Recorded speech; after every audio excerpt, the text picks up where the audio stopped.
Hey, ¿qué tal, Latilovers? ¿Cómo están? Bienvenidos sean todos ustedes a su podcast, Latido Podcast, episodio 98.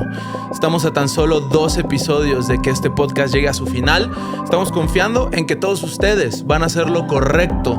Y en el episodio 100 dejarán el comentario con más votos, que es, por favor, detengan esto. Paren ya. Ya Mi amor, no ¿cómo puedo estás? más. Bien, muy bien. Yo he seguido como esa narrativa de que se va a acabar el podcast en momentos y en momentos he dicho que no, pero el día de hoy eso está en tus manos. ¿Está en tus manos? Es que la decisión no es ni tuya ni mía. No, hoy lo entiendo.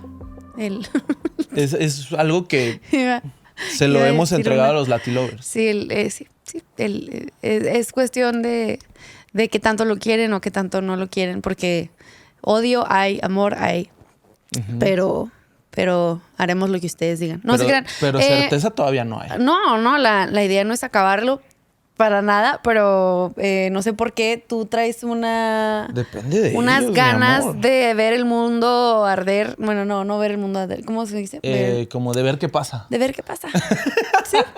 Sí.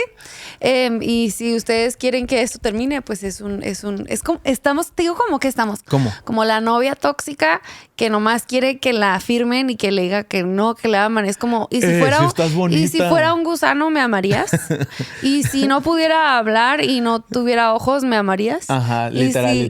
Siempre casos hipotéticos. Oye, ¿y si hablara así, me amarías? Y lo... No sé, algo así muy raro. ¿Cómo? No lo va a volver a hacer. Lo pueden regresar en su aparato. Si hablaras así, te amaría. ¿Sí? Sí. ¿Y si hablara así? Mamá, ¿también? ¿También? ¿Qué es eso? No sé. ¿Como Stitch? Si hablaras como Stitch, te amaría. Bien. Es el tipo de preguntas que ahorita... Así, esto parece. Como que no, ya vamos a terminar a menos de que ustedes... a menos de que ustedes nos digan. amen. ¿Nos quieren? Si fuéramos gusanos. A menos de que ¿Te gustaría escucharías este podcast si durara 2 horas y habláramos con la voz de Stitch? En fin. No se tiene que acabar esto. Así no habla Stitch. No sé qué fue eso. Lo así intenté. no habla Stitch. Es que dije, ¿cómo diría Stitch? Hey, ¿qué tal, Latilovers? Con la misma energía. Latilovers. Naca.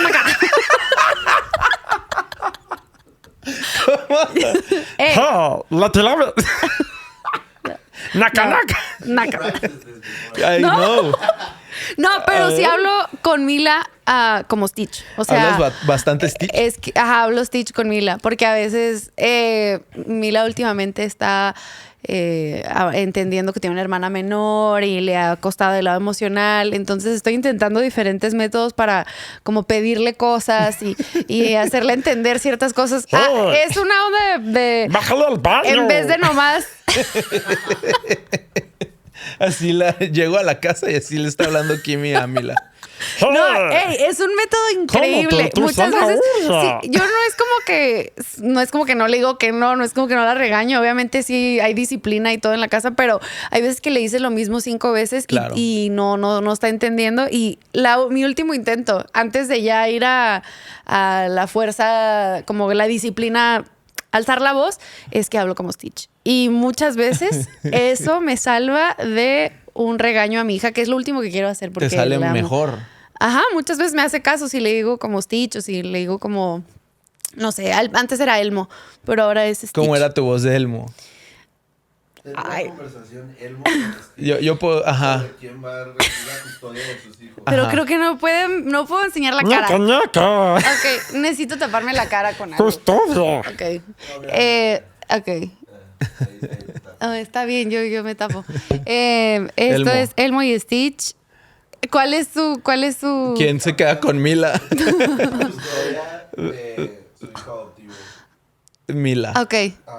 Esto es Elmo y Stitch peleando por ver quién se queda con su hijo adoptivo Sonic.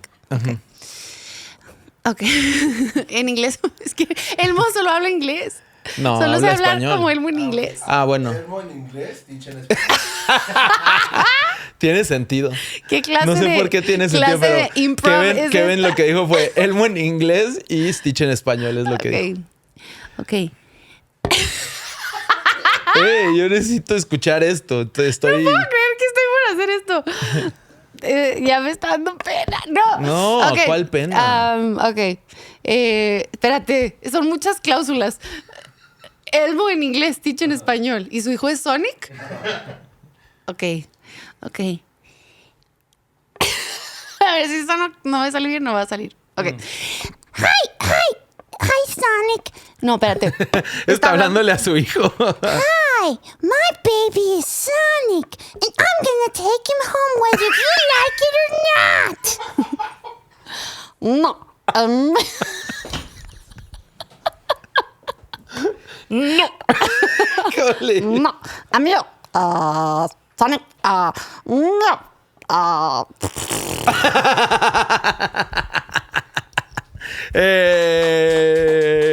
Con eso nos vamos al intro de este episodio. Latido Podcast 98. Muy bien, let's go.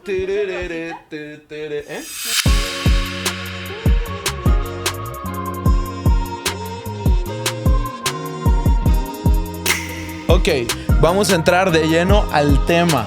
Siento que acaban de ver un portal hacia mi alma y eso no me gusta. Me acabo de ¿No te gusta exponer ser tan mucho. vulnerable? No, eso no es vulnerable. ¿No Eso te es gusta raro. ser tan real? Yo soy un ser humano muy extraño y tengo un sentido del humor muy extraño. A mí me gusta. Sí, yo sé, pero a ellos no lo sé. Ese es un lado que nos estamos conociendo apenas. Apenas estamos viendo si fuera funciona. un gusano, ¿me amaría? Okay. Oye, mi amor, ya entrando de lleno al tema, obviamente transicionando porque abruptamente hemos vivido un par de semanas como sociedad, como mundo, sumamente frustrantes, sumamente dolorosas.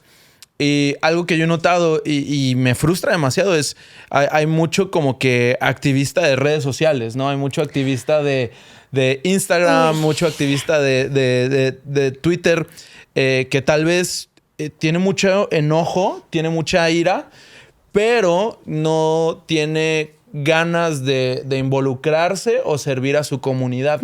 Algo que me he estado dando cuenta es que pareciera que como sociedad somos adictos a escandalizarnos. Como sociedad somos adictos a como que indignarnos y desatar nuestra furia, y muchas veces pareciera que la sociedad y en muchas instancias el pueblo cristiano participa, se convierte en esta especie de martillo que está buscando a qué clavo pegarle, ¿no? Sí. Y estudiando un poquito, yo me hacía la pregunta, oye, ¿por qué nos escandalizamos tanto? O sea, ¿por qué parece que es algo de todas las semanas? Sí. Me di cuenta que el proceso cerebral que lleva a la escandalización es algo sumamente adictivo. O sea, es un cóctel hormonal. La escandalización produce dopamina en el cerebro de las personas. La escandalización desata cortisol y desata un montón de hormonas. La escandalización desata este sentimiento de fight or flight, ¿no? La amígdala. Modo de supervivencia. Ajá. Y eso lleva a muchas personas a tener reacciones sociales, tanto verbales como físicas, ¿no? Okay.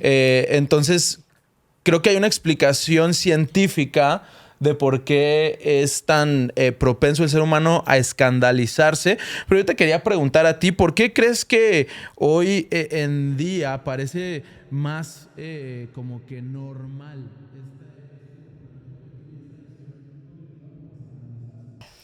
Perdón, estoy ida. Sigo pensando en que hablé como Elmo y como Stitch al principio. ¿Me puedes repetir tu pregunta? ¿Por qué crees que hoy parece haber una adicción colectiva a la indignación? Bueno, creo que ya lo que dijiste es súper cierto y lo habías mencionado previamente, pero la reacción química en el cerebro son sentimientos que no son sentimientos, pero son sensaciones que son adictivas. Y obviamente eso es la explicación científica, pero creo que también hay una realidad espiritual que tenemos que como cristianos siempre tener presente. O sea, el pasaje que dice que no estamos luchando contra carne ni sangre, sino contra principados y potestades. Yo sí creo que hay una gran diferencia entre estar indignado por algo que es Ay, perdón, es que no quiero hablar a la ligera. No, claro, o sea, la otra pregunta que tenía es cómo podemos reconocer la diferencia entre indignarnos con justicia y simplemente buscar el próximo escándalo. Bueno, justo algo así iba a decir. Creo que hay una gran diferencia entre una indignación que tiene algún tipo de sustento y más si hay una injusticia con gente a nuestro alrededor. Y hay algunas que son indignaciones muy poco sustentadas y creo que no tenemos como que mucha vela en el entierro muchas veces y con poca información, pero nos gusta ese sentir de justicieros, de autojusticia.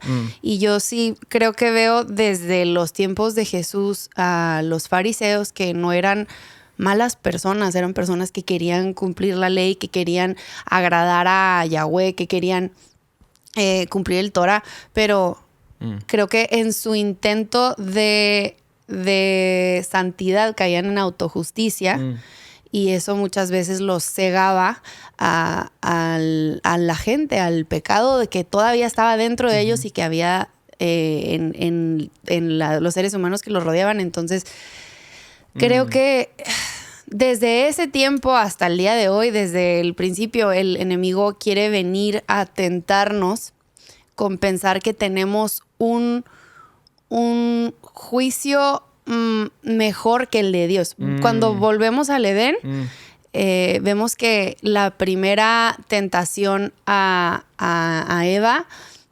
era redefinir lo que estaba bien y mal. Exacto. El fruto del bien y el mal es muy extraño, pero nos revela mucho acerca del, creo yo, la raíz de muchos de nuestros problemas y de nuestros pecados, la raíz del pecado en sí, ¿no? Esta historia es interesante porque a Mila le estamos leyendo la Biblia. Ya acabamos, por primera vez ya le dimos vuelta completa a la Biblia con Mila. Es una Biblia infantil y obviamente estamos por dar otra vuelta en una Biblia un poquito más compleja.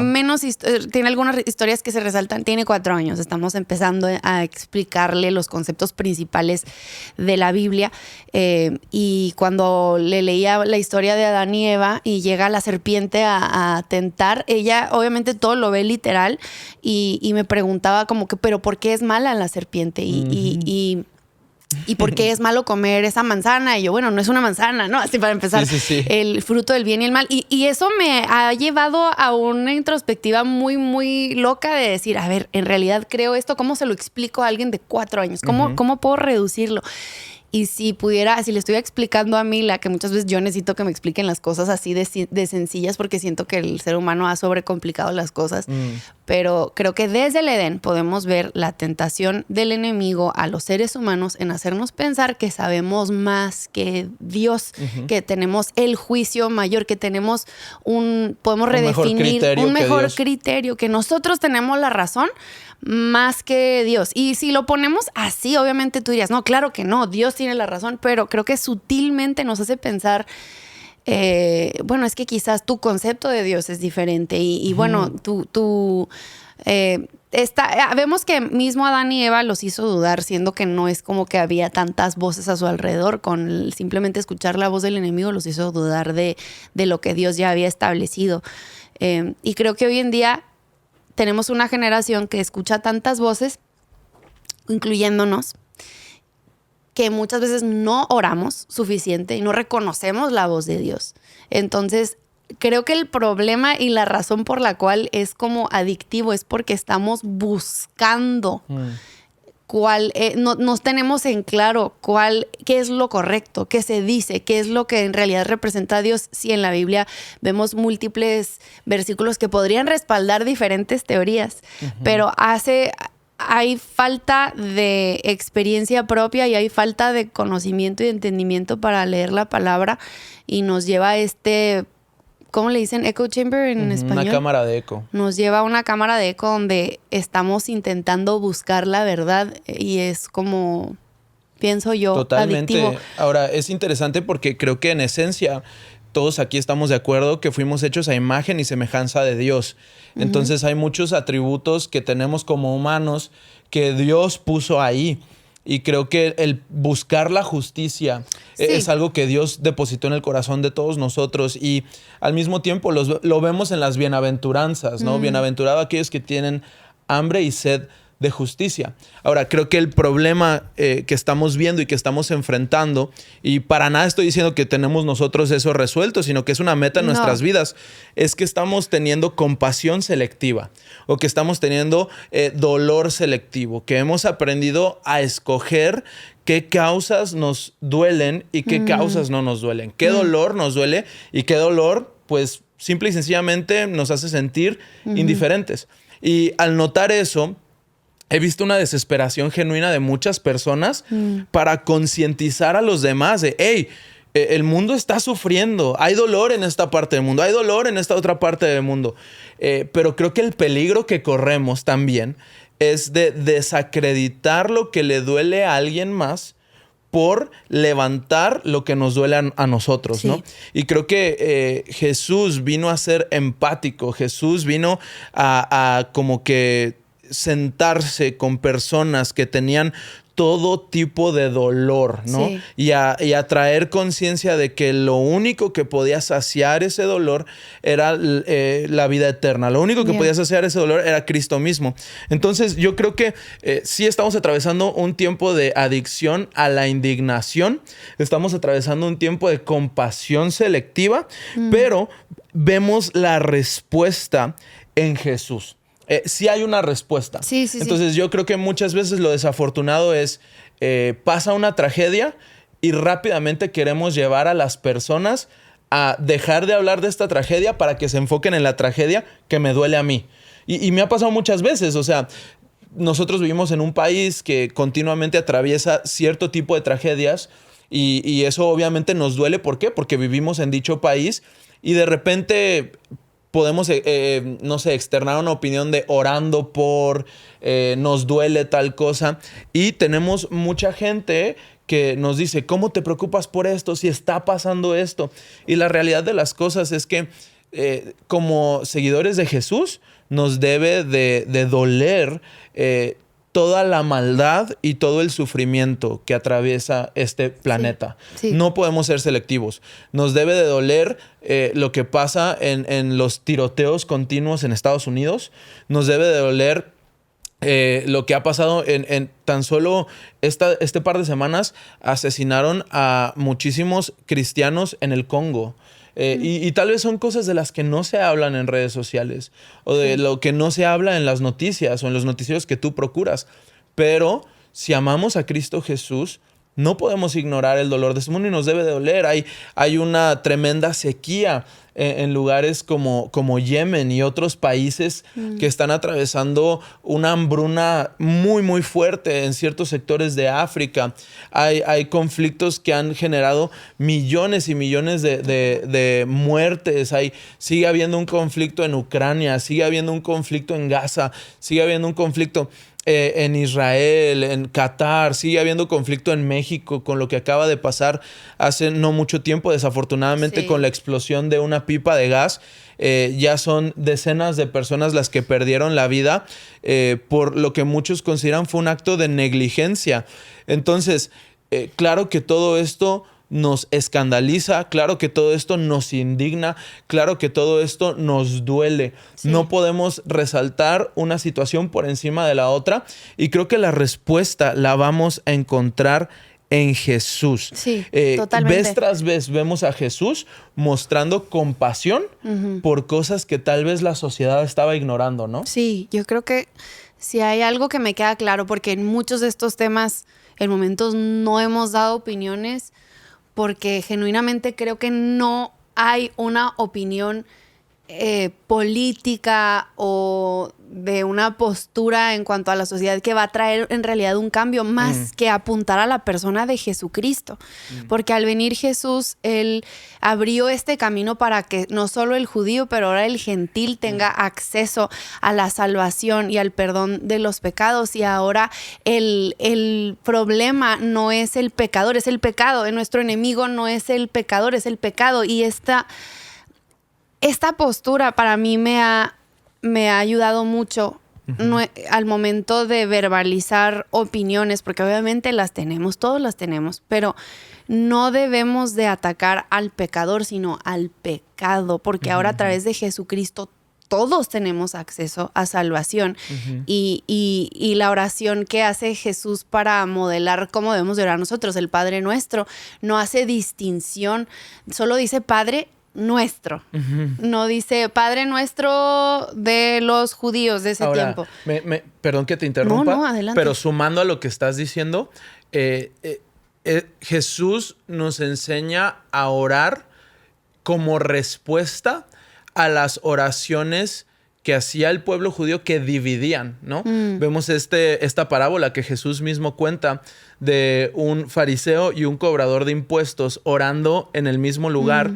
Y el fariseo está diciendo, Dios, gracias por no hacerme como este fariseo, ¿no? Y viene Jesús. Ahora, ¿el fariseo estaba bien o estaba mal? Que diga, ¿el cobrador de impuestos estaba bien o estaba mal? No, estaba mal. Estaba mal, o sea, estaba robando, era un pecador de lo peor. Claro. Pero Jesús viene y nos dice, Padre Nuestro, todos somos pecadores, todos cometemos continuamente errores y la paga del pecado es muerte. Todos merecemos perdición eterna, dolor eterno. Y es únicamente por su gracia y su misericordia que encontramos esperanza y que podemos decir Padre Nuestro, ¿no? Claro, y volviendo al pasaje que habla que nuestra lucha no es contra carne ni sangre, no estamos peleando, obviamente sí, pero nuestra pelea no debería de ser entre un ser humano y otro ser humano, debería de ser juntos pelear en contra de las fuerzas del enemigo, en contra del pecado, en contra de la injusticia. Y obviamente la injusticia muchas veces es propagada por seres humanos, pero cuando hacemos al villano el ser humano, es que creo que empezamos a perder y empezamos a dividirnos en lugar de apuntar a la persona de Jesucristo y a la redención de nuestros pecados. Cuando lo volvemos un tema solo de injusticia social, como cristiano estoy hablando, cuando lo volvemos solo un tema de injusticia y sacamos a lo espiritual de la ecuación, no lo verbalizamos como es que es pecado. Creo que nuestra mente empieza a fijarse más en la política, en la sociedad, y empieza a buscar esperanza en estas organizaciones, en estas entidades, más que en nuestra salvación en Jesucristo. Y no es que la iglesia tenga temor de mencionar ciertas cosas. Creo que la iglesia no fue llamada a meterse en temas políticos. No sé si estoy o sea, diciendo algo que creo que la iglesia... Como pastores, tú y yo somos apolíticos. 100% afecta a la política, 100% afecta. No estoy diciendo que no tiene nada que ver una con la otra, pero creo que como iglesia, que nuestros púlpitos, que nuestros brazos siempre estén extendidos y que siempre reflejen a la persona de Jesucristo, que prediquemos el evangelio, porque creo que la palabra es muy clara que Jesucristo vino no para ser un líder político, vino para traer salvación eterna, salvación de nuestras almas. Y creo que hoy en día cuando buscamos esperanza en un líder político, buscamos esperanza en un activista social o en un activista político, cuando buscamos esperanza en estas entidades, es que empezamos a dividirnos porque allí no la vamos a encontrar. Sí, creo que el peligro que corremos, aportando lo que tú estás diciendo, es convertirnos en cristianos, y solamente los cristianos. Obviamente los que no tienen a Cristo viven una vida súper diferente a nosotros. Y no puedes esperar que... El mundo va a hacer lo que el mundo hace. Pero como cristianos tenemos que tener cuidado de no caer en el juego de ser personas que dan más opiniones con ira que oraciones con fe, ¿no? Creo que ese es el peligro que estamos corriendo, que el cristiano se la pase dando opiniones con ira en lugar de estar levantando oraciones con fe. Y eso es algo que con los años... en lo personal yo he ido aprendiendo, ¿no? Sí. Obviamente sí, yo me avergüenzo de una cantidad de tweets y de posts y de videos de cuando yo tenía 18 años. Cuando yo tenía 18 años, tal vez no conocía a Jesús lo suficiente para filtrar el hecho de que no se necesitan más opiniones con ira, sino necesito yo en lo íntimo, en lo personal, levantar oraciones llenas de fe, porque nuestras opiniones no van a poder cambiar la situación política de nuestro país, la situación de hambruna en el mundo. Nuestras opiniones no van a detener la guerra. Me da mucha risa un video que me sale en TikTok que es un juego de fútbol del barrio, del llano, y un chavo hace una gran jugada y mete un balón que pega en el poste y luego se persina y luego dice alto a la guerra y automáticamente, a ver si pueden poner ese TikTok, pero automáticamente se ve como unos misiles se regresan a su tanque y una bomba implota en lugar de explotar. Y creo que muchas veces así son nuestras opiniones, ¿no? Como que un muy mal intento de meter gol y pensamos que ahí se acaba la cosa, pero creo que tenemos una responsabilidad de no solamente indignarnos, se vale indignarse, se vale molestarse, es lo que decir, pero creo de que orar. no estamos en contra de dar tu opinión y dar tu opinión en redes sociales. Para eso está la libertad de expresión. Totalmente, y creo que muchas veces sí es necesario traer conciencia, levantar la voz, pero cuando lo hacemos ignorando el aspecto espiritual, ¿a qué me refiero con ignorar? No lo oramos primero. Estamos reaccionando y estamos alimentando justo lo que el enemigo quiere, que es esta autojusticia y esta indignación en base a nuestro propio entendimiento, en lugar de dejar que el Espíritu Santo nos traiga las palabras correctas, la manera correcta. Creo que siempre estamos en peligro de ser como Pedro, ¿no? Que alzaba la voz antes de pensar o antes de preguntarle a Jesús cómo hacerlo. Y de nuevo, no estamos satanizando esto. Creo que hay buenas intenciones detrás es parte de la experiencia humana. Y creo que muchas veces se vale equivocarse y decir, bueno, ok, hablé pronto, déjamelo yo a los pies de Cristo. Y muchas veces, es más, creo yo, muchas veces en oración te va a llevar a querer compartir un mensaje, pero que no saquemos el aspecto espiritual. ¿Y cuál es el aspecto? Que no saquemos el hecho de que hay una guerra espiritual sucediendo. No solo a nivel mundial, pero también por tu atención, por tu corazón. El enemigo quiere tenerte enojado, indignado, más que compasivo y en acción. Y sí creo que hay una incongruencia en estar peleando por alguien que está sufriendo del otro lado del mundo y que no le hables a tus vecinos de la persona de Jesús. Yo en mi caso es lo que intento hacer, poner en práctica cuando veo situaciones apocalípticas como las que estamos viviendo. Muchas veces me siento impotente al ver tanto dolor y tanto escándalo. Es frustrante. Y lo que intento hacer es, obviamente, amar a mis hijas, amar a mi esposo, amar a mi iglesia, pero evangelicemos. Invitamos a unos vecinos a la casa hace no mucho y estoy intentando. Y qué difícil es, ¿no? Es muy difícil. Creo que muchas veces no hablamos de lo difícil que es. Es más fácil, y lo digo por mí, no lo hablo por nadie, pero es más fácil para mí subir algo a redes que hablarle a mis vecinos. Sí, para todos. Pero creo que cuando lo llevo a oración y siento carga y dolor por este mundo que se está muriendo, Dios no me va a pedir cuentas necesariamente por gente que está del otro lado del mundo. Me va a pedir cuentas por la gente que también tengo en proximidad.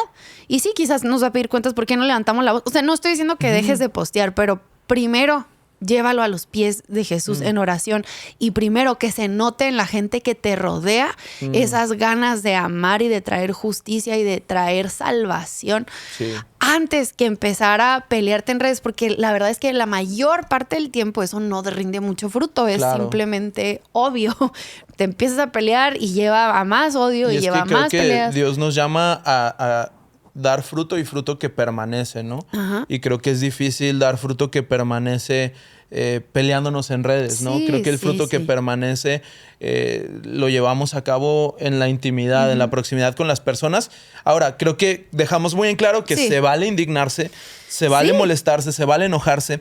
Lo que no se vale como cristianos, y usamos la Biblia como el fundamento de esto, es alegrarse por el dolor de otros o alegrarse por la maldad. La Biblia es clara, no se deleiten en la maldad, no se deleiten en la desgracia ajena. Esta semana surgió una tragedia en Estados Unidos que causó olas en todo el mundo, ¿no? El activista político de ultraderecha, Charlie Kirk, fue asesinado. Y es difícil porque pareciera que te subes en un piso moral más alto cuando mencionas a Charlie Kirk de esta manera, pero en mi caso es genuino, ¿ok? Yo no estaba de acuerdo con muchas de sus posturas. Sí, me consta. Me parece que había temas de nacionalismo muy fuertes, que pues la Biblia a veces yo siento que es un poco más compasiva y flexible en ciertos casos y en ciertas situaciones. Claro. Pero el que yo no esté de acuerdo con muchas de las posturas no quiere decir que no me duele cómo terminó su vida. Claro. Me duele terriblemente cómo terminó. Me duele porque era un hermano en Cristo, era alguien que profesaba su fe y que era cristiano. Me duele porque su esposa y su hija de 3 años estaban ahí. Yo pienso en Mila y pensar que Mila le tocara ver algo así es devastador. Me duele porque hay video del tema. Sí. Me duele porque fue grotesco el video y al final del día, sin estar de acuerdo con las maneras y todo, algo que es doloroso también es ver a gente deleitarse del sufrimiento de una familia o deleitarse del asesinato en una escuela. No olvidemos, fue en una escuela, en un lugar que debería ser sumamente seguro, un lugar de aprendizaje. Entonces, yo veo continuamente a Jesús en lugar de deleitarse en el sufrimiento de aquellos que pensaban diferente a él, en lugar de deleitarse en el dolor y en la maldad hecha en contra de aquellos que explícitamente vivían una vida opuesta a él, yo veo a Jesús llamándolos a sentarse a la mesa con él, ¿no? Y creo que eso es lo que como discípulos de Cristo estamos llamados a hacer. No estamos llamados a deleitarnos en la maldad, sino a invitar a otros a la mesa. Y uno de los ejemplos más claros donde lo veo es en el llamamiento de Leví, que después lo leemos como Mateo, ¿no? Sí. Leví era alguien sumamente corrupto, robaba mucho dinero a los judíos, siendo judío. Era un enemigo de su propia gente. Tenía una oficina enfrente de la playa en la entrada de Capernaum, y estaba acostumbrado a que continuamente los judíos pasaran por su oficina. Este Leví les cobraba impuesto, se quedaba con un cacho para él, y estos judíos obviamente lo detestaban hasta que llegó Jesús. Y Jesús, lejos de hacerlo a un lado, lo llama y lo invita a ser parte de sus discípulos. Y no solo eso, sino que va a su casa y come con él y con sus amigos que eran pecadores. Un pecador, en contexto, no era como ahora que a todo mundo le decimos pecador y a todo mundo lo tachamos de hereje y fariseo, etcétera, etcétera. Sino que un pecador era alguien que deliberadamente ignoraba las reglas judías. Era alguien que era indiferente a la religión, ¿no? Entonces viene Jesús y lo invita a comer junto con él y con sus amigos indiferentes a las reglas judías, y les cambia la vida radicalmente, no por opinar acerca de ellos, no por deleitarse en el hecho de que eran rechazados, sino por sentarse a la mesa junto con ellos y cambiarles la identidad. Me encanta que Leví quiere decir unido con Dios. Y si hay algo que Leví no era unido con Dios. Pero Mateo quiere decir regalo de Dios. Y lo que entendemos ahí es que a través de Cristo, Mateo recibió unidad con un Dios con el cual estaba sumamente lejano y apartado. ¿Y por qué fue esto? ¿Porque se lo merecía? ¿Por sus méritos? No, por gracia, por el regalo de Jesús, ¿no? Entonces yo creo que aprendemos mucho de eso. ¿Qué nos enseña Jesús al comer con personas que son radicalmente diferentes a él? Nos enseña que él es el único que ve el corazón y que más nos vale amar a todas las personas, aun aquellos que quizás en nuestro propio criterio, nuestro entendimiento, consideramos impuros o consideramos que son más pecadores que nosotros. Creo que el Jesús, al incluir a todo tipo de personas, en mi caso, me da mucha esperanza, porque yo me considero pecadora, me considero alguien que falla, me considero alguien que tiene pensamientos impuros, que tiene malas motivaciones. Y creo que cuando quizás ves una mesa así y te haría enojar, pero piensa que tú estás siendo invitado a esa mesa. Cuando lo pones en perspectiva en cuanto a tu propia vida, en cuanto a la gracia que tú has recibido. Yo ya he dicho esto antes, pero a mí me resulta muy difícil juzgar cuando primero pienso en las fallas que yo tengo. Claro. Y esta enseñanza de primero saques la viga de tu propio ojo antes de fijarte prácticamente que en el pecado de los demás o en las fallas de los demás. Cuando hacemos este ejercicio de primero ver nuestro pecado, a mí me resulta muy difícil empezar a juzgar a los demás porque con la perspectiva de que yo soy pecadora y que yo he recibido gracia y misericordia, ¿quién soy yo para juzgar a la gracia y misericordia de nuestro Señor? Al contrario, yo estoy agradecida y creo que cuando vemos a Jesús comiendo con gente que cometió estos pecados que en nuestra perspectiva son tan escandalosos. Atroces. A mí me da, cuando en realidad lo medito, me da esperanza. El pensar, no hay lugar a donde yo me pueda meter, donde mi cochino corazón me pueda llevar, que su gracia no me pueda alcanzar. No hay nada más fuerte, no hay poder. El pecado no tiene poder sobre la gracia de Cristo Jesús. Eso es lo que la mesa de Jesús representa para mí, y creo que debería de representar para la iglesia. Es el decir, si Jesús no los juzga, si su amor ha sido suficiente para cubrir su pecado, ¿por qué nosotros nos quedamos indignados, ofendidos? Y no solo para mí, pero pienso en mis hijas, pienso que ellas también van a pecar. O sea, en algún punto voy a necesitar la gracia que quizás ahorita yo no estoy dando. Entonces, esa es una buena perspectiva. A mí me encanta la historia del buen samaritano porque hay mucho más que se puede. No quiero como que desviar demasiado, pero esta parábola que dio Jesús, que a ver, Jesús hablaba en parábolas para hacernos pensar, para llevarnos a meditar en cuanto a sus enseñanzas.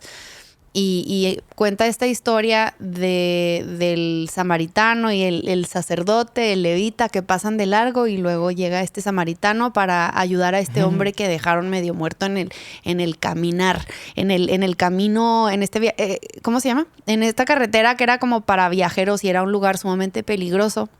Y creo que puede ser usado como una metáfora, que en este peregrinaje de vida, en este camino que llevamos todos, muchas veces quedamos medio muertos y vemos a este buen samaritano que políticamente no se llevaban bien. Era alguien que había sido rechazado. Los judíos y los samaritanos tenían muchos conflictos políticos y racistas aún, porque los samaritanos eran mestizos en sus raíces, pero también en sus prácticas tenían su religión. Sí querían seguir el Torah, creo, pero creo que habían metido prácticas idólatras. Los samaritanos históricamente solamente tomaban como canon bíblico los primeros 5 libros de la Biblia, pero en los tiempos en los cuales Jesús los está dignificando o haciendo héroes de las historias, ya había 39 libros de la Biblia. O sea, Jesús se tuvo que aprender desde Génesis hasta Malaquías, 39 libros. Entonces los samaritanos dejaban fuera, por cuestiones políticas, 34 libros canónicos de la Biblia que Jesús tomaba como verdad, ¿no? Entonces había conflicto racial y había conflicto teológico. Teológico, que en ese entonces era político, porque pues casi los terminaban matando casi. Y a lo que voy es que este buen samaritano era la persona que menos te hubieras esperado que Jesús utilizara para hablar de quién actúa en compasión. Y creo que esto nos debe dar esperanza, igual que la mesa en la cual Jesús se sentó con pecadores de todo tipo, el decir, nunca sabemos a quién Jesús le llama, quién es hijo, y en su corazón lo ha, ay, perdón, es que eso no sé si lo debo decir. ¿Qué? Dilo y si no, ojalá lo editamos. Bueno, no, nunca, tú y yo no podemos medir el corazón de humano, las personas. No tenemos ese superpoder. Y las redes sociales son un pésimo lugar para basarte en quién es una persona, porque hay muchas, como nunca, hay muchas noticias falsas. Yo he visto noticias de gente que conozco completamente falsas y la gente en los comentarios, en lugar de cuestionar la fuente de las noticias, ya están juzgando a la persona. Como si fuera están buscando que les diga algo malo acerca de alguien para subirse a ese tren. Y muchas veces, sí, es como ni siquiera pasó por tu mente el decir, quizás esta noticia es falsa. Ahora son como las mamás que te mandan videos de aviones aterrizando en la playa, ¿no? Así que se nota que fue hecho con AI y luego tu mamá te lo manda por WhatsApp y luego, ¿ya viste lo que pasó en Cancún? Mamá es AI. ¡No! ¡Tú no viste! Y obvio puede ser real, pero no lo sabes, no lo sabemos. Sí. Entonces, el temor de Dios es el principio de la sabiduría. Mejor seamos prudentes. Temer de Dios es también es amar a los que Él ama. Y buenísimo. Creo que muchas veces el quedarnos callados nos puede llevar a un lugar de mayor santidad que el hablar en contra de la injusticia, que muchas veces tú y yo no nos consta que algo sucedió. Solo salió una noticia en redes sociales o alguien dijo algo y habló quizás un par de palabras equivocadas y no era lo que estaba en la intención de su corazón. Al final de todo, Dios es el que juzga el corazón y la gracia de Jesucristo es más fuerte que el pecado. Eso a mí me calla todos mis argumentos me juiciosos. encanta, un teólogo dice que cuando lleguemos al cielo nos vamos a sorprender, 1, de nosotros haber llegado. Claro. 2, de los que también llegaron junto con nosotros. Y 3, de los que no llegaron. Entonces va a ser una situación sorprendente. Y ¿sabes qué me ha ayudado a mí? Porque me acuerdo cuando recién empecé a tener como que por gracia de Dios revelación de quién era Cristo, empecé a juzgar a todo mundo. Yo empecé a predicar por ahí de los 17, 18 y ahí andaba este niño de 17 años condenando a muerte eterna a los hermanos de la iglesia, condenando a los pastores de otra corte diferente, de otro corte diferente al mío. Sí. Y obviamente veo esos videos de cuando yo tenía 17, 18 años condenando gente y me da mucha vergüenza. Sí. Pero algo que me ha ayudado es entender que todos tenemos un fariseo por dentro. Sí, todos. Sí. Y entender el contexto histórico de los fariseos. Eso es algo que estudiarlo a mí me ayudó. Sí. Fariseo es un sinónimo de santo. Entonces, los fariseos eran personas con buenas intenciones que querían vivir en santidad para agradar a Dios. Ellos tenían esta idea de que si lograban que todo el pueblo de Israel se mantuviera en santidad por 24 horas, el Mesías iba a venir a derrocar a la opresión romana. Entonces tenían esta buena idea, estas buenas ganas. O sea, si yo les pregunto a todos ustedes, hey, ¿es bueno ser santo o es malo? Todos dirían, es bueno. Claro. ¿Es bueno perseguir la santidad? Claro que es bueno. Pero en su persecución de santidad, perdieron su corazón para el pecador. Uy. Entonces, Jesús, siendo santo, tenía un corazón para el pecador. Nosotros muchas veces en nuestra persecución de santidad perdemos nuestro corazón para los pecadores. Claro. Y desafortunadamente en su intento los fariseos empiezan a imponer reglas extras. O sea, la ley mosaica, que es la ley de Moisés, tenía más de 600 artículos y los fariseos le agregaron más de 1000 subartículos para cumplir, ¿no? Entonces los fariseos ayunaban 2 veces a la semana, eso no era necesario de acuerdo a la ley. Los fariseos imponían las reglas de los sacerdotes sobre cualquier judío común y corriente. Entonces, que Jesús se sentara a la mesa con estas personas era un acto también como que profético de lo que él venía a hacer, porque los fariseos habían hecho esta regla. Habían dicho, todos los dueños de casas son sacerdotes de esa casa, ¿no? Entonces, la mesa, o sea, son sacerdotes. Cada casa es un templo, ¿ok? Así como el templo. Y cada mesa es el lugar santísimo de esa casa, ¿no? Cada mesa es el lugar santísimo de esa casa. Entonces, los judíos se limitaban de meter al lugar santísimo únicamente a personas purificadas, únicamente personas que habían cumplido las reglas, únicamente a personas que ellos consideraban santos. Y viene Jesús, un rabino que sí estudió, que estaba aprobado. Viene Jesús y empieza a llevar al lugar santísimo a prostitutas, a cobradores de impuestos. Entonces los fariseos se quedan de que no puede ser. O sea, ¿cómo está llevando a estas personas al lugar santísimo? Con quien tú comías determinaba quién tú considerabas que era salvo y quién no. Yeah. Y Jesús está diciendo, yo vengo a satisfacer cada una de estas reglas. Yo vengo a justificar a cada una de estas personas a través de mi sacrificio. Yo soy el único perfecto y mi sangre va a limpiar a estas personas. Entonces, lo que yo entiendo al ver todo esto es Jesús continuamente hace un llamado a la reconciliación, no un llamado a la división. Al atender a los gentiles, al atender y dignificar a las mujeres, al atender y dignificar a los samaritanos, a los cobradores de impuestos y también a los fariseos como Nicodemo, como José de Arimatea. Tenía todo tipo de gente en su mesa y como sus discípulos. Dios, a través de Jesucristo, nunca nos va a llamar a más división. No se trata de eso. Se trata de reconciliación.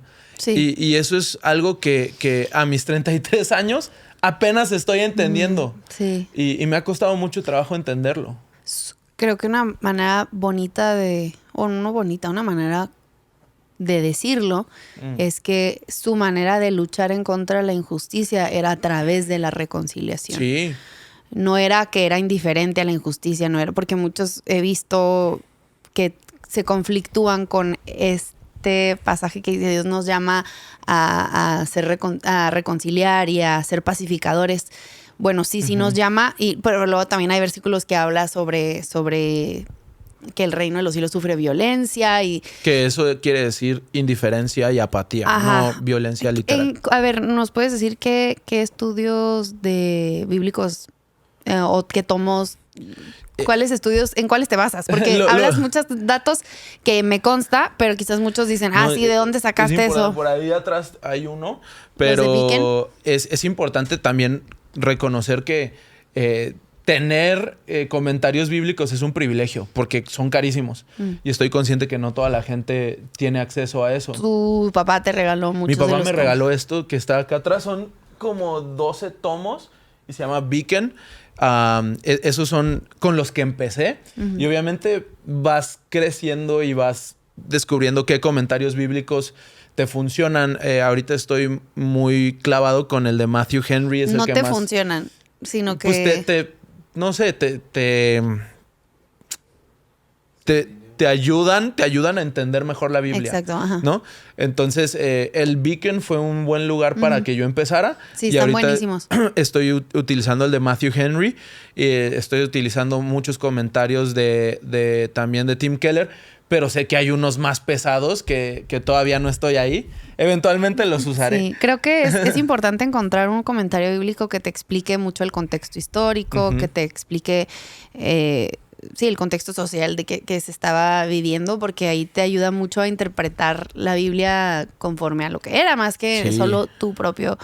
Y me gusta mucho escuchar prédicas también como de Paul Washer, de Tim Keller, de R.C. Sproul, o sea... De gente que consta que son gente seria. Que ha buscado estudiar bien la palabra. Sí.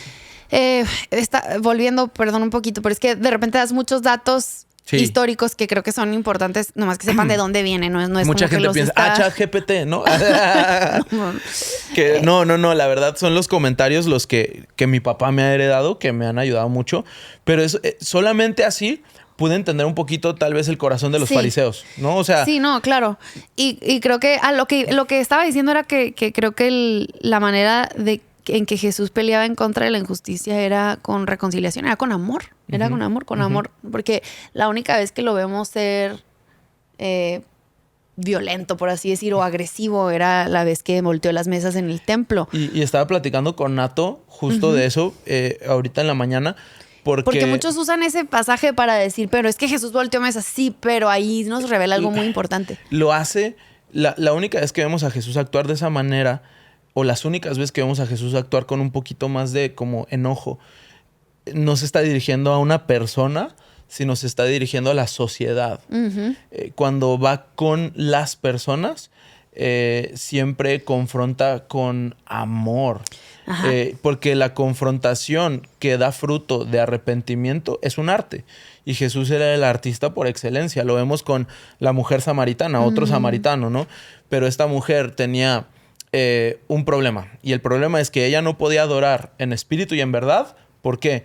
Porque el paradigma teológico de su pueblo estaba equivocado. Entonces, ¿cómo vas a adorar a un Dios que no conoces? Tenían prácticas paganas mezcladas con... Y solamente tomaban 5 libros de la Biblia. O sea, la misma cantidad de libros que tomaban como canon era la cantidad de esposos que esta mujer había tenido. O sea, era como que estaba en un apuro tremendo. Entonces Jesús, antes de enseñarle que Él es el Mesías y antes de decir que Él está buscando adoradores en espíritu y en verdad, primero la confronta con su pecado, pero no a gritos, sino en base a una conversación. Y le hace una pregunta capciosa. Le dice, trae a tu esposo. Y ella le dice, no tengo esposo.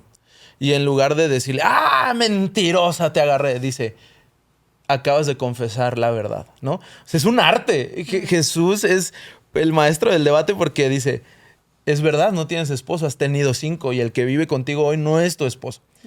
Qué manera tan hermosa. Dicen que la mejor manera de confrontar a alguien es usando las palabras que esa persona utilizó, ¿no? Y yo creo las veces que yo más me he llevado vergüenzas y confrontaciones son con mis propias palabras, ¿no? Es como, sí es cierto, esto lo voy a cambiar. Entonces yo creo que al final del día el llamado que queremos hacer en este episodio, un llamado a la oración y a la reconciliación. Creo que todos tenemos enemigos, desafortunadamente, tanto dentro del pueblo de Dios como fuera del pueblo de Dios. Todos tenemos conflicto con otras personas, pero nos toca orar por esas personas. Claro. Y nos toca buscar la reconciliación. Yo solo quería añadir que, volviendo a lo primero que dije, que creo que cuando cambiamos nuestro enfoque, en lugar de orar en contra del pecador, sino orar en contra del pecado. El pecado en las personas. Es que podemos tener destellos del amor de Dios para con personas que sí están viviendo en pecado, recordando que nosotros también, pero quizás han cometido pecados atroces. Claro, sí, atroces. Injustos, de dolor, de asesinato, de homicidios. Obviamente esto nos hierve la sangre y nos pesa el corazón. Y no estás mal por sentirte de esta manera, pero si eso no te lleva a doblar rodilla y orar en contra del pecado, si eso te lleva a odiar a ciertas personas, eso no viene de parte de Dios, porque Dios no nos va a llevar a odio en contra un ser humano, nos va a llevar en contra del pecado en sí, del enemigo. ¿Sí me explico? Creo que ese es lo que yo he podido aprender en esta temporada de mucho... Ay, se me están yendo las palabras. Como que mucha división en la sociedad. Sí, es la manera simple de decirlo. División de opinión, todo eso. Cuando hay mucha división de opinión y pareciera que no hay un camino claro que tomar como seguidores de Cristo Jesús, como alguien que quiere cumplir su voluntad, no quiere ser pasivo ante la injusticia, pero no quieres hablar de temas que en realidad no conoces en su totalidad, porque yo considero que no lo he experimentado de primera mano y hay cosas que hay dos lados de la moneda y los medios de comunicación lo comunican de diferente manera a cada uno. Cuando hay confusión, siempre podemos orar y podemos orar en contra del pecado. El decir, Dios, no maldigo a tal persona, pero declaro que todo espíritu de muerte, todo espíritu de división, podemos orar en contra del pecado. Mucho más que en contra de seres humanos, y creo que eso siempre nos va a llevar a unidad más que a división. Claro. A diferencia de orar en contra de las personas, porque creo que eso no es el corazón de Dios. Sí.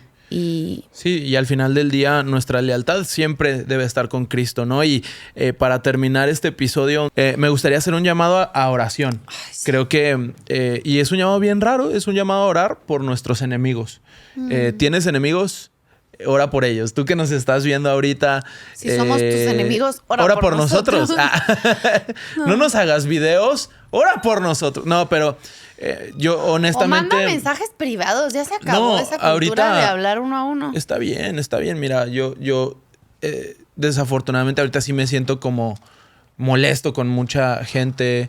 Siento que tengo enemigos en redes, siento que tengo enemigos de nuestro llamado, nuestra misión, nuestra iglesia. No solo, desafortunadamente, allá afuera ni nos pelan, ¿sabes? O sea, en el mundo ni nos Ya pelan. sé. Creo que muchos de estos enemigos son pues gente que pertenece a la iglesia o que dice pertenecer a la iglesia de Cristo No Jesús. son nuestros enemigos, quizás, o sea, yo creo que la mejor manera de verbalizarlo es se consideran nuestros enemigos. Ujú.